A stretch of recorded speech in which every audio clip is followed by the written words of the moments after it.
I'm Theron Ramacharaka. I have good news. This good news today has to do with the old question, what is the meaning of life? I've been asked that question a lot. I've never really asked it myself. Never really wondered about it. It seemed to be, somehow to me, to be a meaningless question. I wasn't sure why for a long time, but I know why now. And I'm going to share that with you. But I've been asked that question a lot, and I know a lot of people do ask the question, and even if they never vocalize it, they ask it quietly within themselves. The meaning of life.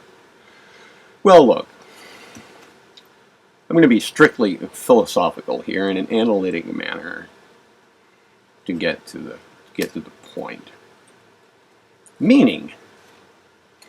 If we're going to be asking about the meaning of something as important as life, it's a pretty good idea to know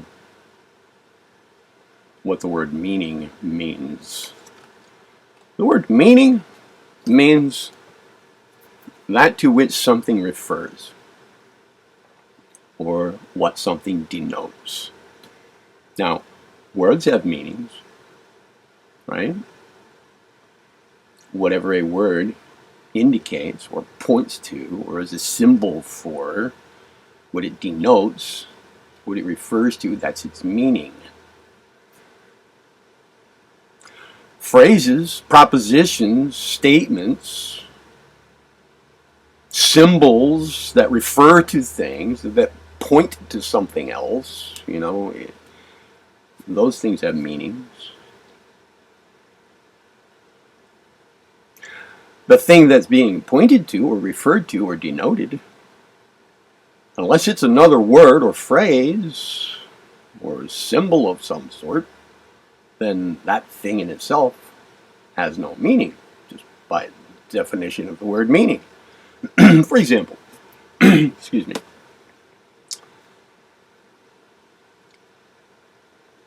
the word car refers to a car. Therefore, the word car has a meaning. It has meaning because it refers to something. But the car itself doesn't refer to anything else. It's not the kind of thing that can do that. Therefore, it's correct to say that it has no meaning. And that's not a bad thing about the car. It's just a fact about cars. They don't refer to something else. So looking for the meaning of carness or the meaning of a car and then coming up empty as a result of your investigation doesn't say something negative or discomforting about cars. What it says is that you're asking the wrong question. You're asking a question that pretty much doesn't refer to anything. In other words, it's not referring to something that refers to anything. The question itself, Therefore, it's a meaningless question. So rather than saying something about the car, when you come up with the idea that, or draw the conclusion that, well, a car has no meaning. Doesn't say something about the car. It says something about the invalidity of the question itself. Same with life. The word life refers to something. So if you want to know the meaning of life and you put the word life in quotations as in, the word life, well, it refers to something. Therefore, it has meaning. But life itself doesn't. So searching for the meaning of life and coming up empty and then drawing a conclusion about it, you're falling into despair over it, your conclusion, is kind of silly. Now, often people, when they're asking, what is the meaning of life? What does it mean? What does it all mean? well, it seems like you're off into some kind of amorphous thing, that only philosophers and poets can approach. And so you expect somebody might have, if somebody is of philosophical nature, they might have something profound to say in answering the question, what is the meaning of life? What does it all mean? So somebody might come up with something profound because they fall for the question. They try to answer it. Well, of course, if they come up with something profound, there will be somebody else to walk along and chop down this profound thing that they had to say, leaving us feeling like, well, there's really no way to figure out the meaning of life. And here we are, then, off into a mental merry-go-round because we're asking a question about something that is just a meaningless question. That's the meaningless part, really, in asking such a question. So, really, it's good news to know, you see, that something like life isn't supposed to have meaning. It doesn't refer to something else. It's as simple as that. It's as simple as that. But you see, what often happens is whenever we discover that, well, I can't really put my finger on the meaning of life, and then we fall into a little bit of despair, as though what we have discovered is that life has no purpose, no direction, no significance, no importance. Simply because all of these conclusions get thrown into the same basket. You see, these different ways of saying life, I guess, just doesn't have any meaning. Well, therefore, it has no significance. It has no direction. It has no purpose. My life has no usefulness. All of these conclusions seem to come on a person at once. It's all just because we've asked a question that's meaningless in itself. It'd be like trying to find a hammer in the number 7. And when we come up empty, well, I just can't find a hammer in the number 7. Therefore, 7 is hammerless. And I don't like 7 anymore because it's hammerless. The problem isn't with the number 7 in this hypothetical case. The problem is with the darn question. The investigation into the number 7, expecting that it should have a hammer in there, somewhere. It's kind of funny. Now, there was a school of thought that came along some time back called nihilism. Nihilism is a metaphysical point of view which, in addition to stating that the essence of reality is nothing, there is no essence, really. It's just nothingness, blankness. When it comes to meaning, well, there isn't any in life. There's no meaning whatsoever. Meaningless existence. A very pessimistic view of things. Then there came a school of thought that tried to make sense of that, tried to make, things a little more positive, a little less despair-oriented. And that school of thought, which was pretty much an answer to nihilism, was called existentialism.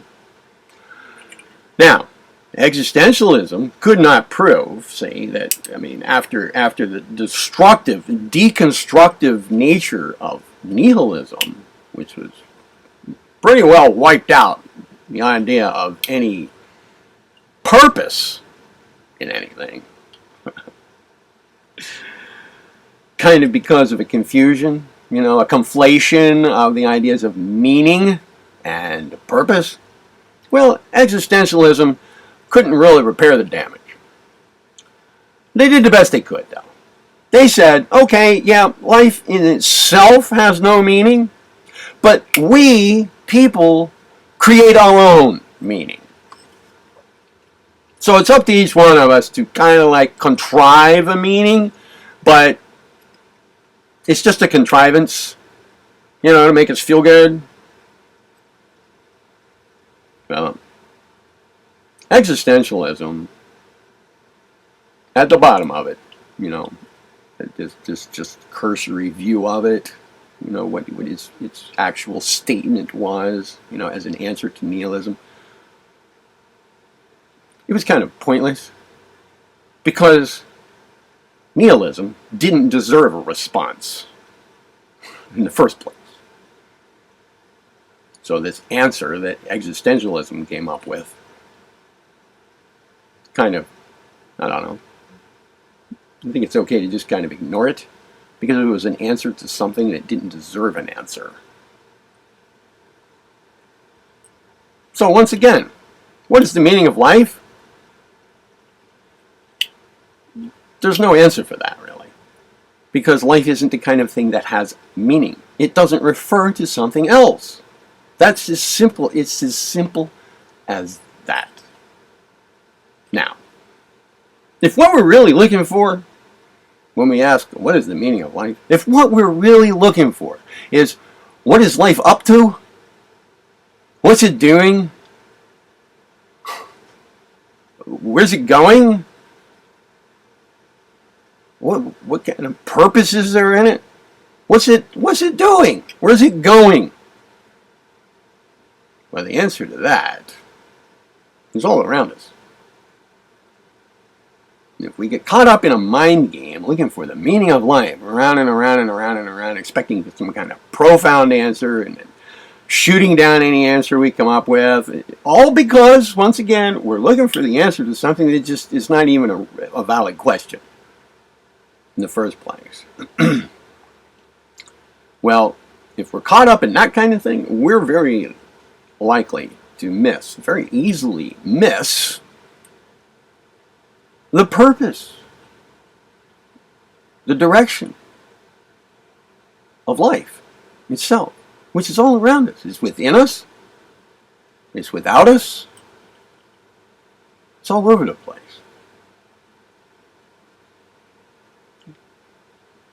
What is the universal answer that applies to all life? Wherever life is found, and let's just assume here that it's found everywhere.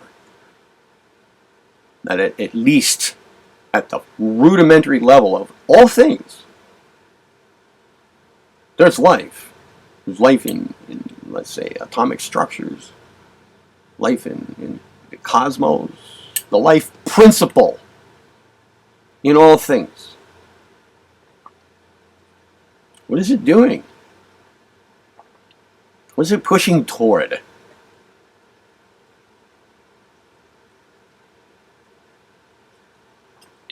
Well, if it's in all things, then we only have to look at a couple examples. So look for it, and the more examples we look at and find the same thing, if we have the right eyes and the right open mind, what we see is that all life is pushing toward growth, regardless of outer appearances. Yes, things decay, they fall apart, but the fundamental component parts of the things, the structures, the organisms, let's say the compound structures that are decaying and falling apart, the component parts reassemble, don't they, into new structures. Things are always pushing toward growth, some kind of development, some kind of becoming more. More than what it currently is, pushing toward the new, some kind of growth, evolvement, development. That's what life is up to. That's its purpose. And it's pretty easy to translate that into, what is the purpose in my life? Same thing. Growth, evolvement, development. Becoming more.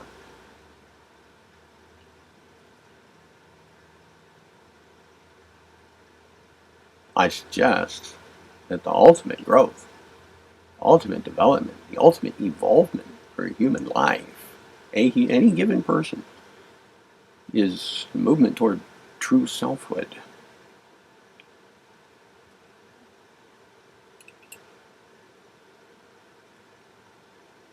And the realization that the true self, any individualized instantiation of true selfhood, I amness, is a part of the entire universal I amness.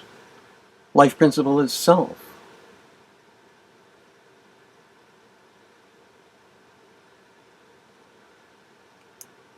Which wouldn't even be here if it weren't for the causeless cause, the one absolute. That just is, regardless of a manifested cosmos. What is the meaning of life? Pointless question. Where's it all headed? What's it all trying to do? Purpose, direction, growth. So it's good news to realize that you don't have to search for the meaning of life because it's a fruitless search.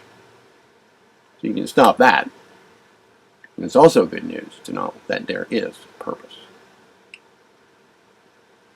And that it's all around us. It's within us. It's inherent in everything.